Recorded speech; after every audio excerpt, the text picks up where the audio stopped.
Es bien complicado porque sin duda uno de los retos más grandes cuando trabajas en audiovisuales es entender lo subjetivo que es, bueno, y en general en publicidad y en comunicación, es entender lo subjetivo que puede ser la percepción de los contenidos y la calidad de los contenidos que uno entrega o que uno revisa o que uno ve. Entonces, sobre todo porque a veces tenés que manejar susceptibilidades de las personas, tanto que reciben el producto que estás entregando o que realizan o crean el producto que estás mostrando. Y cuando tenés que liderar equipos de audiovisuales o cuando tenés que liderar equipos de diseñadores o redactores o gente de redes o etcétera, ¿no?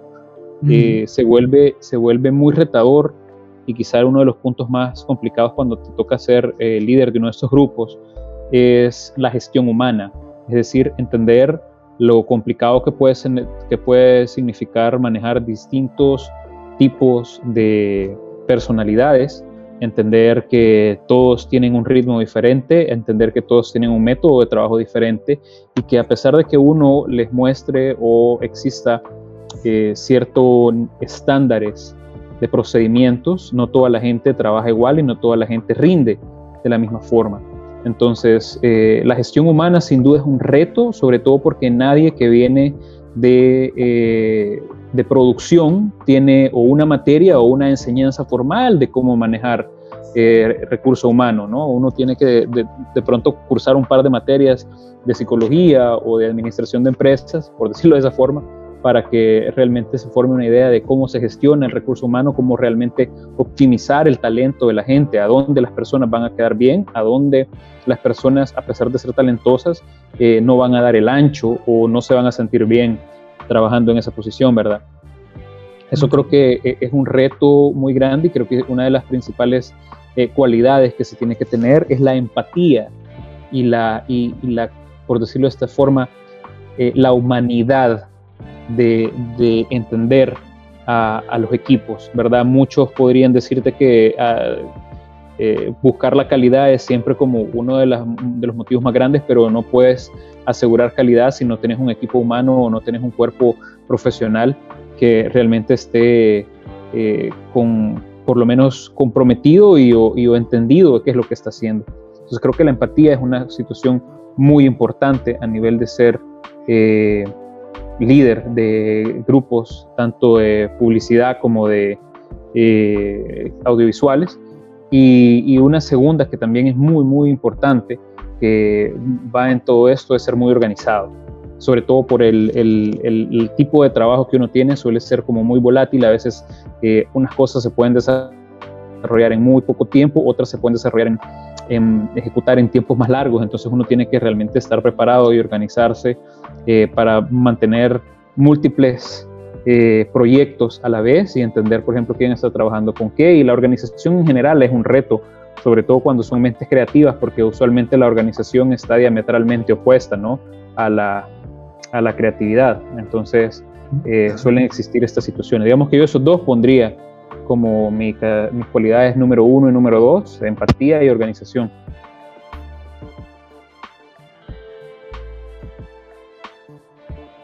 Mira, yo en general trato de ser una persona sumamente consciente y sumamente entendida del trabajo que estamos haciendo, y se lo digo mucho a veces a las personas que trabajan conmigo, que son parte de mi crew, o mi crew personal, y las personas que a veces son mis subordinados en otras unidades. Siempre les comento que a pesar de que no se nos va a morir un paciente, porque no somos doctores, eso no le resta importancia a lo que estamos trabajando, porque muchas veces la comunicación no solo genera opinión y no solo genera reacciones, sino que también crea ideas y posiciona, por decirlo de esta forma, temas para las personas, ¿no? Entonces, quizá los riesgos más grandes de todo eso es que uno realmente, más allá de la calidad que entrega, manipule contenidos de una manera incorrecta. Y para mí uno de los riesgos más grandes es que uno, de forma consciente o inconsciente, tenga la digamos, falta o la carencia de darle el tratamiento adecuado a cada contenido que se está trabajando. Es decir, a veces en el día a día personal me toca trabajar con algunos contenidos que tienen cierta delicadeza, tanto informativa para marcas como para instituciones, como para gobierno, etcétera, que si no se les da el tratamiento adecuado o que si no se les da la prioridad que merecen o la cabeza que se les tiene que poner a las cosas, el riesgo es, como te repito, crear contenidos que no solo sean irrelevantes, sino que generen una interpretación adversa o contraria a lo que uno está realmente tratando de comunicarle a la gente, porque hay que tener como mucho cuidado. Entonces, uno de los riesgos más grandes es la posibilidad de que la gente entienda todo lo contrario a lo que estamos queriendo decirle en nuestras piezas audiovisuales. Eso quizá a nivel del contenido que se genera. Luego tenés que tener mucho cuidado también cuando trabajas como con información que tiene cierta confidencialidad, la filtración de información, tanto en producción informativa como de marcas, como de gobierno, como política, etcétera, es algo muy complicado. Tenés que saber bien cómo estás manejando tus canales de información con las personas que estás trabajando. Tenés que asegurar que tus canales de información son por decirlo de esta forma, y valga la redundancia, seguros, porque la filtración de información en muchas situaciones se puede volver un tema terrible y pueden rodar muchas cabezas, incluyendo la del propio jefe de producción, ¿no? Si esto sucede de esa forma. Y quizá uno de los terceros, por decirlo así, si los ponemos números, ¿no? Es no poder reaccionar a tiempo o no poder dar una respuesta a tiempo a los requerimientos que te pide tu cliente, tanto sea una productora independiente, como sea una productora institucional, como una productora de información, etcétera, etcétera. No tener la capacidad de reaccionar para un productor es perder. Y no solo es perder clientes y oportunidades tanto financieras como de crecimiento. Es decir, si un cliente me habla y me confía, a pesar de que pueda ser complicado, ¿no? Qué sé yo, un evento o una cobertura o lo que sea en un tiempo que tal vez no es el más prudente, uno suele perder la credibilidad o la confianza de esta persona. Y sobre todo a veces cuando ya son con equipos preparados que uno ya tiene definidos para los clientes y le dice, bueno, esta gente está trabajando con nuestra marca y va a estar en ciertos horarios, y de pronto el cliente te dice, mira, fíjate que necesito algo fuera de estos horarios, entonces uno tiene que tener la flexibilidad o la capacidad de decirle, bueno, mira, estamos listos, pero cuesta tanto, o estamos listos y vamos a compensar de esta manera. Pero no estar listo o no tener la capacidad de reaccionar se vuelve a veces bastante contraproducente y se vuelve un riesgo, sin duda.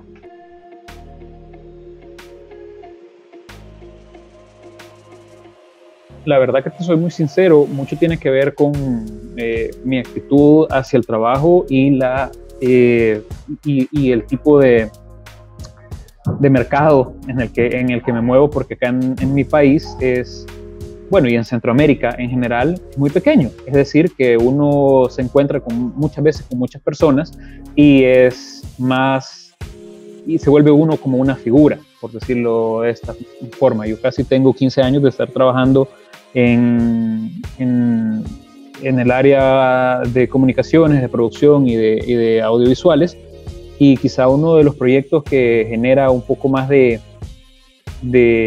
por decirlo de esta forma, reconocimiento, que tiene cierto nivel de reconocimiento, es haber creado un canal y haber empezado un canal con otras 4 personas desde cero, ¿no? Desde el montaje de lo más técnico, que es ir a poner y ver antenas en repetidoras, ¿no? Hasta partes como muy puntuales, como estar clavando escenografías. Entonces hicimos como un canal con muy pocos recursos, con una recepción bastante interesante. No te puedo decir que fue la mejor recepción de la vida, porque eran contenidos muy alternativos lo que estábamos proponiendo. Sin embargo, fue y tuvo una recepción interesante a nivel nacional por todo lo que implicó. hacer este canal. Luego, otra de las cosas que me ha generado, que me ha dado la relevancia, por decirlo de esta forma, para lograr, como lo comentás, de una u otra forma, el reconocimiento, es la actividad fuera del país y aprender a trabajar en la región. Es decir, yo he tenido la posibilidad de trabajar en Guatemala, trabajar en Costa Rica, de trabajar en República Dominicana sobre todo, y esta facilidad, por decirlo, de que la gente te reconozca muchas veces es porque te ha visto trabajando en otros proyectos. Y yo te soy muy sincero, yo soy una persona que en muchos casos evita decir todos los proyectos en los que tengo que ver o en los que tengo cierta incidencia, porque a veces tengo, voy a decirlo de esta manera, conflicto de intereses, ¿no? En los que yo de pronto puedo estar como muy cercano a diferentes marcas o diferentes cosas, y entonces a veces se puede volver contraproducente que un cliente sepa que estás trabajando con otro cliente. Entonces, me vas a decir, ¿eso puede ser ético o no ético? Hay una realidad que a veces las marcas no necesariamente tienen los estándares de ética más razonables del mundo, ¿verdad? Y el mismo mercado a veces los pone en una especie de subir y bajar bien complicado. Pero por lo mismo, porque a veces, por ejemplo, hay clientes que simple y sencillamente no se caen bien con alguna otra marca que tal vez no es ni siquiera de su industria o de su área, por decirlo de esa forma, se puede volver complicado. Entonces, creo que, como te decía, dos cosas puntuales son el haber fundado y creado un canal hace casi 10 años y que el canal al momento se mantiene, el canal TVX de El Salvador, que en algún momento tuvo su recepción muy positiva, y la posibilidad y la habilidad de haber trabajado en diversos países de la región y conocer a diferentes personas de la industria en toda la región.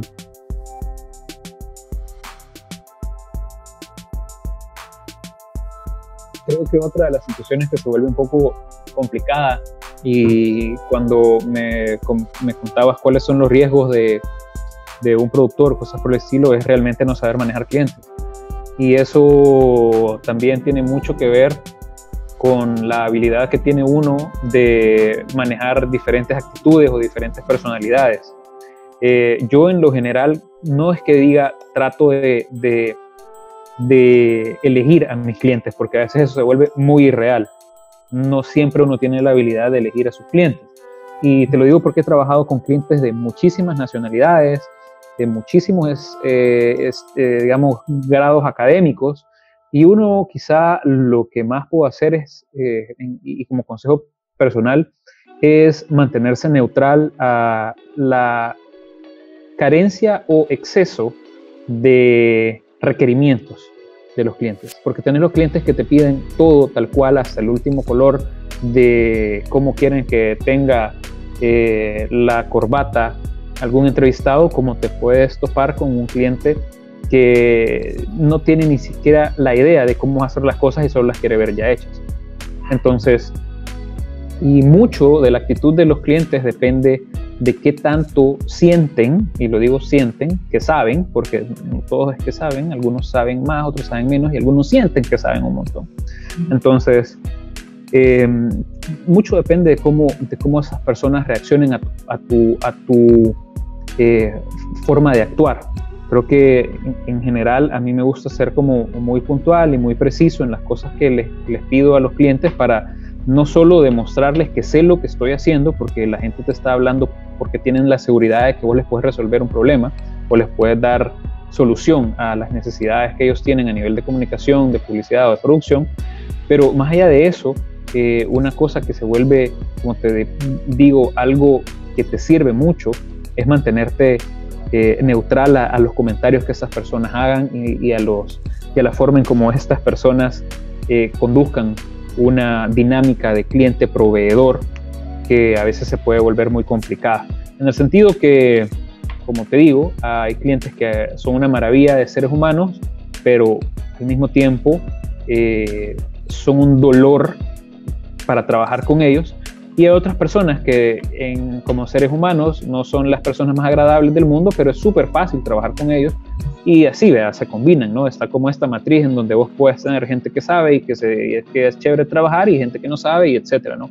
Entonces, en general, lo mejor es mantenerte neutral, exponer lo que uno sabe, no sobreprometer, porque eso es una de las cosas que uno más tiene que entender. No importa con qué cliente sea, no sobreprometer cosas, sino entender qué capacidades tiene uno y a quién le puede pedir, porque si vas a sobreprometer, a veces significa que vas a tener que buscar a alguien que sepa hacer las cosas mejor que vos, o que sepa hacer cosas que vos no sabes hacer, y a veces eso puede causarte tanto económicamente como a nivel de imagen, tal vez no los resultados deseados, ¿verdad? Pero digamos que por ese sentido, manejar clientes tiene toda una dinámica desde el momento en que les cotizás. Hay clientes que yo sé que desde que les cotizo y ni siquiera han visto la cotización y ya me piden que les rebaje al presupuesto, sé que va a ser complicado. Y clientes que a veces no entienden por qué les estás cobrando ciertas cosas, ¿verdad? Y te lo digo también porque en el área audiovisual o en el área de comunicaciones es muy, muy común que los productores o los encargados de cotizar o los encargados de desarrollar proyectos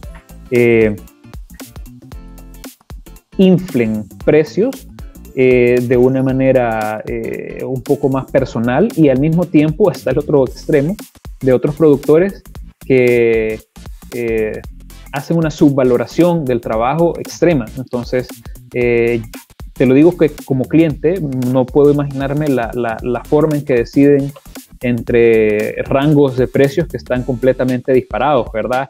Uno lo veo por aquí, otro lo veo por acá. Entonces, ¿por qué si estoy pidiendo un video, en unos tipos me cobran $500 y otros me cobran $5,000, ¿verdad? Entonces, es complejo, ¿no? Como te digo, desde el punto en que uno empieza a cotizar o empieza a darles las propuestas económicas a los clientes, porque también para ellos es confuso, pues para ellos también hay muchos clientes, gerentes de mercadeo, personas de comunicaciones, periodistas, jefes de comunicación, etcétera, dueños de empresas o gerentes de mercadeo, que sin duda no comprenden mucho del área o de la industria, y entonces es sumamente difícil para ellos entender qué les estás cobrando y por qué les estás cobrando, y quizá desde ahí puedes como ir entendiendo cómo va a ser tu cliente y cómo ir tratando con él.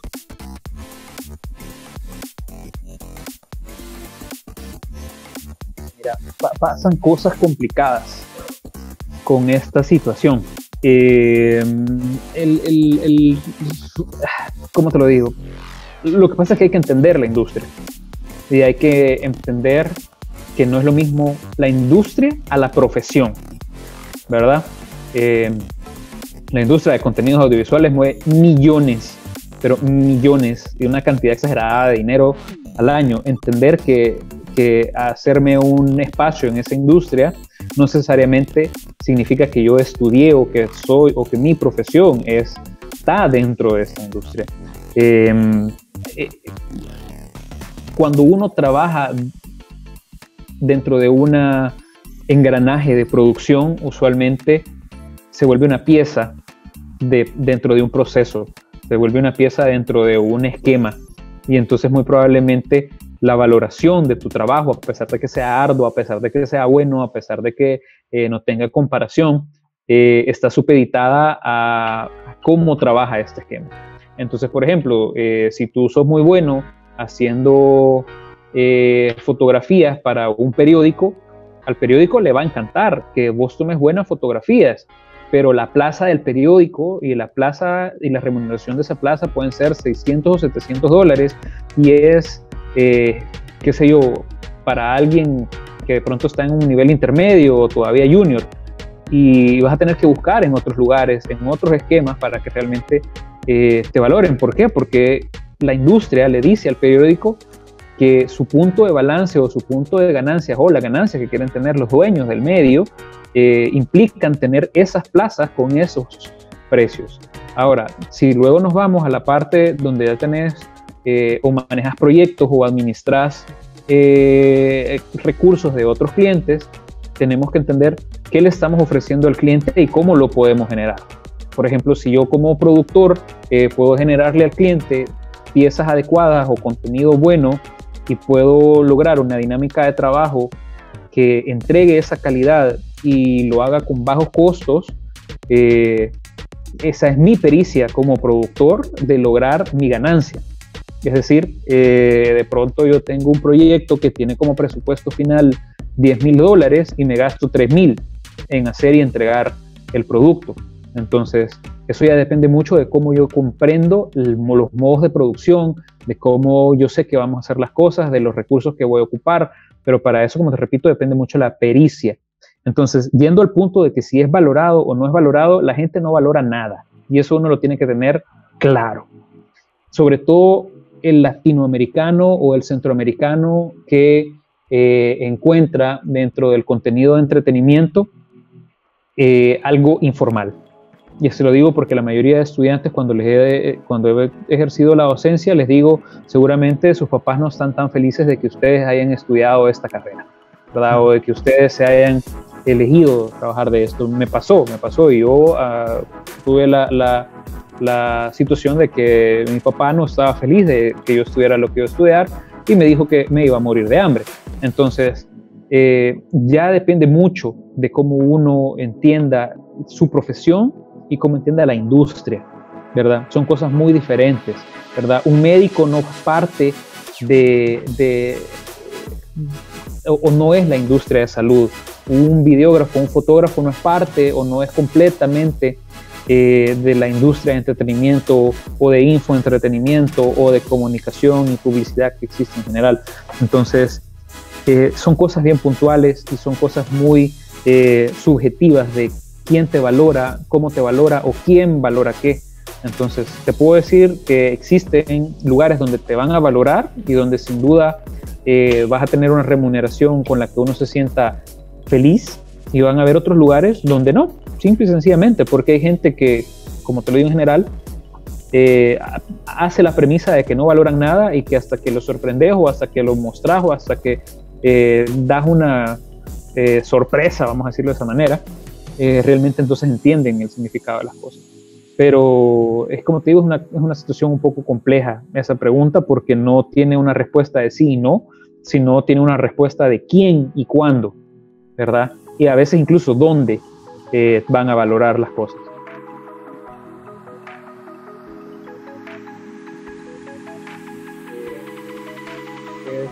Es complicado decirte que yo les podría aconsejar. Creo que una de las cosas más importantes que les podría aconsejar a las futuras generaciones que están trabajando en esto o que tienen en esta industria o en esta profesión puesto sus sueños o invertido su tiempo, o invertido su